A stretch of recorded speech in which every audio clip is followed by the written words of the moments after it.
Fala galera, ligado aqui no Dois Toques, a casa do futebol, pra gente falar aí de campeonatos estaduais. Teve título, mais um título em um importante campeonato pelo Nordeste, teve título polêmico no Sul e mais casos, escândalos de arbitragem e tal, não para, né?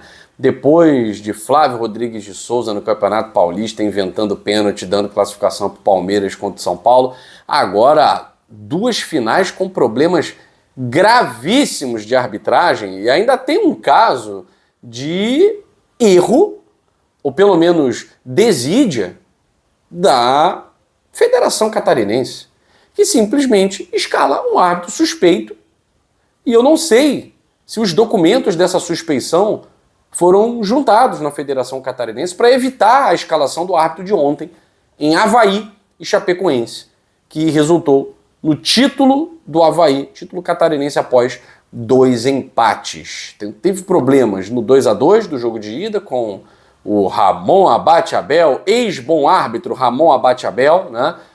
E problemas gravíssimos, ainda mais se comprovada a veracidade da afirmação, com Gustavo Hervino Bauerman, árbitro da partida de ontem. Olha, triste o cenário brasileiro, né? Triste. Mas vamos começar falando, antes desses escândalos de arbitragem, né, que nos cansam, isso que nem começou o Campeonato Brasileiro. Falar de Campeonato Cearense. Eu acho curioso como o Campeonato Estadual, ele é chato, ele é inútil, ele é sem graça, mas existem alguns campeonatos cujas finais revelam coisas que são curiosas, né? O Ceará é bicampeão cearense em cima do Fortaleza. É bicampeão cearense em cima do Fortaleza. E foi interessante porque os dois estavam rigorosamente empatados em número de títulos. Então tem toda a rivalidade entre Ceará e Fortaleza, assim como tem a rivalidade entre Palmeiras e Corinthians, assim como tem a rivalidade entre Grêmio e Inter, como foi aqui no Rio de Janeiro, Fla-Flu. Então o campeonato estadual ele é inútil até o dia da final. Porque aí na final, cara, você tá ali, você tem que ser campeão. E aí Fortaleza e Ceará é uma rivalidade de altíssimo nível, uma rivalidade que é de Série A hoje.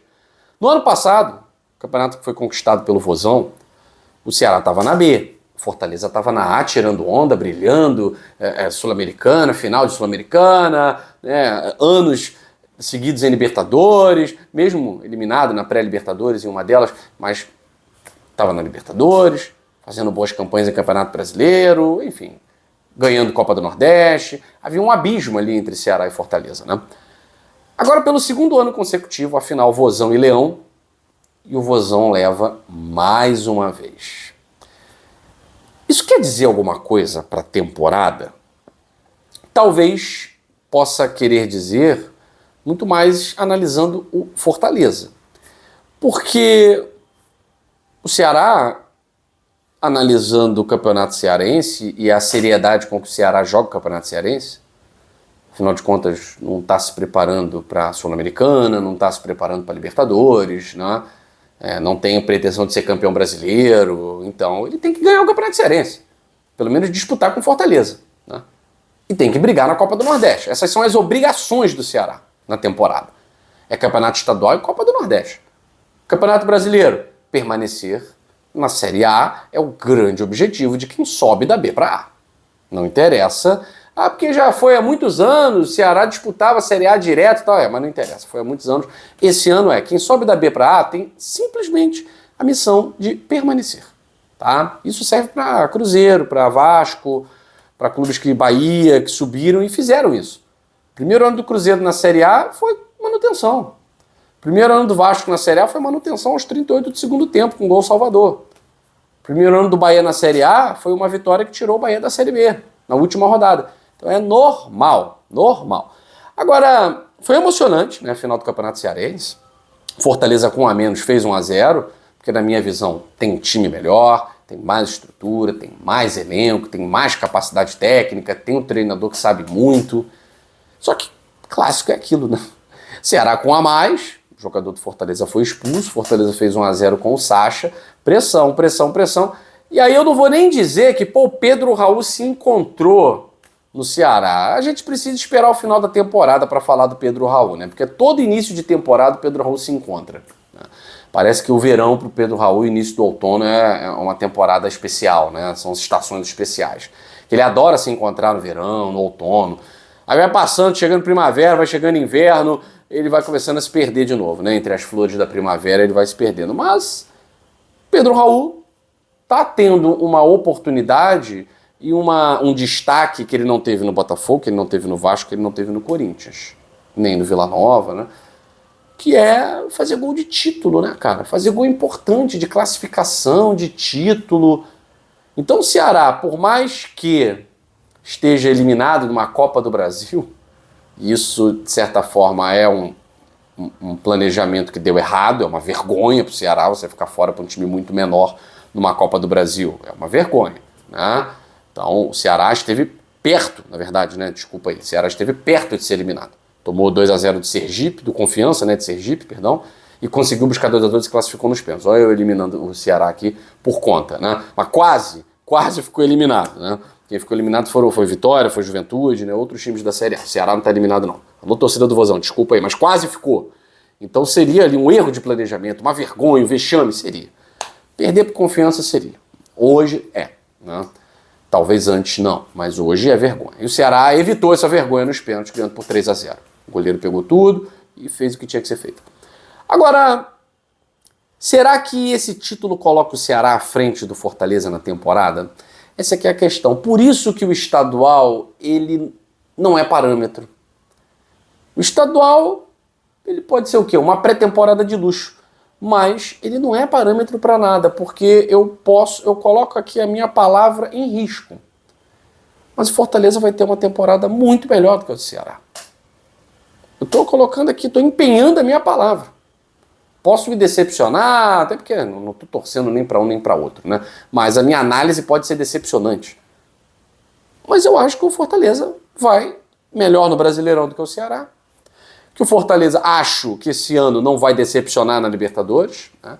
Na pior das hipóteses, acredito que o Fortaleza vá para uma Sul-Americana. O Ceará já não estaria na Sul-Americana. Não está na Sul-Americana. O Ceará não vai disputar a Libertadores. Então o Fortaleza já tem uma temporada mais importante que o Ceará. O único torneio em que talvez o Ceará possa ir melhor que o Fortaleza é a Copa do Nordeste, que hoje para o Fortaleza e para o Bahia tem uma segunda importância. Houve época em que a Copa do Nordeste era o torneio de importância maior para Fortaleza e para Bahia, e para Vitória, e para Ceará. Tá? Para uns continua, é a menina dos olhos. Para outros, poucos, como Fortaleza, é um torneio, é o terceiro. Porque o primeiro é a Libertadores. O segundo é ir bem no Brasileirão, ficar no bloco da frente. O que sobrar de tempo, a gente empenha na Copa do Nordeste. Tá? Para o Fortaleza é isso. Porque hoje o Fortaleza está num nível acima de outros clubes, como o Vasco da Gama. Hoje o Fortaleza está acima de outros clubes, como o Santos. Hoje o Fortaleza está acima de clubes como o Cruzeiro. Está acima, tá? E isso é uma realidade, não é uma opinião, tá? Mas, para você ver como o campeonato estadual é um parâmetro frágil, não acho que o Ceará vai ter uma temporada melhor que a do Fortaleza. Mas, achei interessante. Achei interessante o Ceará mais uma vez, o Leão mais uma vez perder para o Vozão, e o Vozão mostrando que pode ter uma temporada surpreendente aí com permanência em Série A e quem sabe vaga para a Sul-Americana. Agora vamos ao destaque negativo, né? Mais um escândalo de arbitragem e árbitros que antes eram considerados bons, os melhores, revelação, cara, estão se transformando em verdadeiras lástimas. A partida de ida entre Chapecoense e Avaí foi um horror. O Ramon Abateabel erra na validação de um gol do Avaí, o Ramon Abateabel erra na não marcação de um pênalti, o VAR erra em não chamar, o jogo foi 2-2, Chapecoense foi claramente prejudicada. E agora, olha só o escândalo, gente. Olha o escândalo. O presidente da Chapecoense, e essa afirmação do presidente foi referendada pela afirmação do diretor da Chapecoense, que prometem levar à federação documentos que comprovam o que foi afirmado, que o árbitro Gustavo Hervino Bauermann tentou carreira de jogador e foi barrado, foi reprovado. A carreira dele foi abreviada por conta de uma reprovação na Chapecoense, dada pelo próprio treinador Dalpozo, né, pelo próprio treinador da Chapecoense, que hoje é o Dalpozo. Olha só, gente, mas isso aí foi há 10 anos, mas isso aí foi há 5 anos, ou foi há 15 anos. Gente, não interessa. No cenário de arbitragem brasileira, que é um cenário pra lá de suspeito, isso é mais do que motivo para suspeição. Se realmente o árbitro que vai apitar uma final envolvendo Chapecoense foi reprovado num teste pelo treinador da Chapecoense e tal, cara, em qualquer lugar do mundo, isso faz parte da vida, né? Gente, isso é normal, ser reprovado num teste. Quantas crianças, quantos jovens, homens e mulheres já foram reprovados em testes? E tá tudo bem, vida que segue. Não seguiu a carreira, mas tá seguindo outra. E vida que segue. Agora, no cenário da arbitragem brasileira, onde tudo é suspeito, isso para mim é causa mais do que justa para trocar o árbitro. Então não dá. Então vamos atender o pleito e vamos colocar outro. Acabou, simples, né? Agora, eu quero saber se o presidente da Chapecoense e o diretor que fizeram essas alegações, porque até agora ninguém se defendeu, né?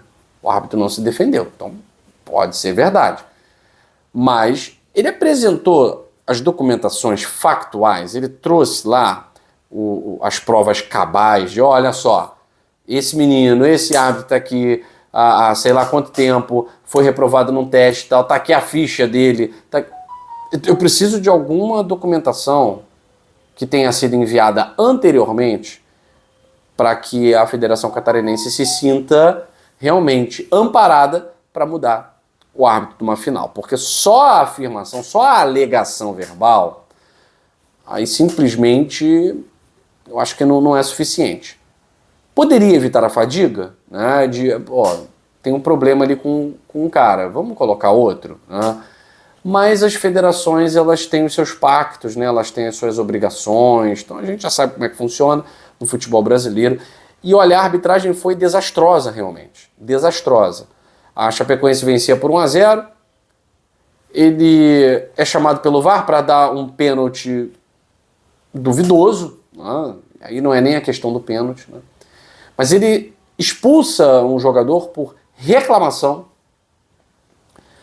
demora a beça ali para analisar tal, dá o pênalti, o jogador vai lá, marca 1-1, que foi o resultado final, e aí o jogo vira uma arena. Depois do jogo, um jogador da Chapecoense, que para mim tinha que ser suspenso, o torcedor provocou, mas ele poderia ter quebrado a coluna do cara, ele vai agredir o Jimenez, vai agredir torcedor, vai agredir jogador, nervosinho o jogo inteiro. Para mim pode acabar, abreviar a carreira desse cara aqui no futebol brasileiro. Primeiro que não joga nada. Segundo que ainda é antiético, né, e covarde. Né? Então, o jogo foi uma lástima.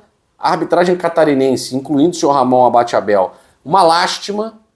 E a Federação Catarinense, se realmente foi avisada e instruída, com o mínimo de documentos que comprovam que o Gustavo Bauermann, o árbitro de ontem, ele era suspeito, aí a federação também precisa pagar o preço. E aí o presidente da Chapecoense falou que a Chapecoense vai mudar de federação, cogitou tirar o time de campo, mas aí foi falado, se tirar o time de campo pode afetar em vaga em Copa do Brasil, tal. Então, pelo dinheiro, né, pelo que movimenta, as pessoas acabam... Não, então vamos continuar, né? Agora, o que está acontecendo é muito grave. É clube querendo sair de federação para outra, tal. A arbitragem comandada pela CBF, ela acabou, né? Ela acabou, só esqueceram de enterrar. Todo campeonato, se a gente for investigar, tem alguma coisa suspeita.